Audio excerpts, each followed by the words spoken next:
Good morning, my name's Adam. I'm a personal trainer with over 25 years experience. Today I want to talk to you about the relationship between your shoulder and the opposite side hip. So my right shoulder to my left hip, and you can extend that out to the right arm and the left leg. And because we've got gazillions of years of evolution walking, and you notice when you walk, you have this relationship, right? Right arm, left leg, left arm, right leg. Okay, so that does things where it stretches and contracts various muscles between hip and shoulder on the front and back of the body. What I'm going to show you is a really good way to get a lot of movement. It's a bit like doing dental floss, but for the hip joint and the shoulder joint and all the muscles that connect them together. We'll go for the right hand side of the body. What I'm going to do is I'm going to internally rotate the arm and I'm going to internally rotate the right leg at the same time. And what that's done is it's stretched the left hip, because when I internally rotate and I step across, my left hip is now, my left glute is now stretching at the back, okay? And conversely shortening at the front. And that's the left hip stretching at the back and the right shoulder stretching at the back. So across the back of the body, I've got now a stretch here, boom, and a stretch here, boom, okay? So those muscles that work together as we walk are now getting a beautiful stretch. And I'm not sure if you ever heard this before, but muscles are a little bit like elastic bands. You stretch them, they get full of energy, right? If I'm holding an elastic band right here, and just imagine there's a hair tie or a rubber band in my hand, and it's just dangling there, you're not scared. As soon as I grab the other end and pull it back, you can feel the energy in that, right? You're scared it's going to hit you. So the same with muscles. We usually want to lengthen, boom, before we shorten. Lengthen, boom, before we shorten, okay? Load to unload, load to explode. So I'm going to plant my left foot and I'm going to step across and reach down and internally rotate to wherever I'm comfortable. And then, that was internal rotation, then I'm going to go and step outwards. So now I'm open at the front of the hips, closed at the back. And I went from internally rotating my hand and my shoulder to externally rotating my hand and my shoulder, okay?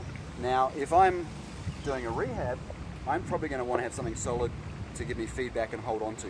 So I would just be, and again, not this is going to fall over. A chair, a very stable human, a wall, whatever you want. I'm going to step in, okay? I might have lower back pain, so I'm not even going to bend over.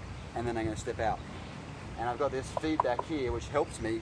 It's a bit like if you were walking on grass, you'd be nice and relaxed, but if you're walking on an ice skating rink, you'd be kind of tensed up. That's what your system does when it's unstable. So there's nothing wrong with doing a stretch and balancing and proving how good you are. That's fine, but just understand that you are dedicating a portion of that energy to the balancing part and not to the stretching, relaxing part. So if you really want to relax these muscles and get them to move smoothly, holding on, at least while you're learning, is a great idea. So I'm stepping in and internally rotating and stepping out and externally rotating. Now, I could also use this as a strengthening exercise. Once I'm confident that those muscles are all firing in the right sequence, I could take something like a dumbbell, or in this case, a Viper. This is a 4 kilo Viper. I'll stand back a bit so we don't lose it. And what I'm going to do is I'm going to step in and reach down, and I feel a huge left ankle stretch when I do that. And then I'm going to step out and turn out, and then I've got a huge stretch across the front of the body. Stretching the back of the body, stretching the front of the body, okay? Another way of saying that is shortening the front, shortening the back, okay? So it's a really good exercise, but once again, just watch out for your lower back. If you've got lower back pain, I would just get you to do this one in a standing position where I'm not bending over at all, okay? If you don't have back pain, then I would advise, well, reach down as low as you can, repeatedly, comfortably do, but then stand up tall at the end, okay?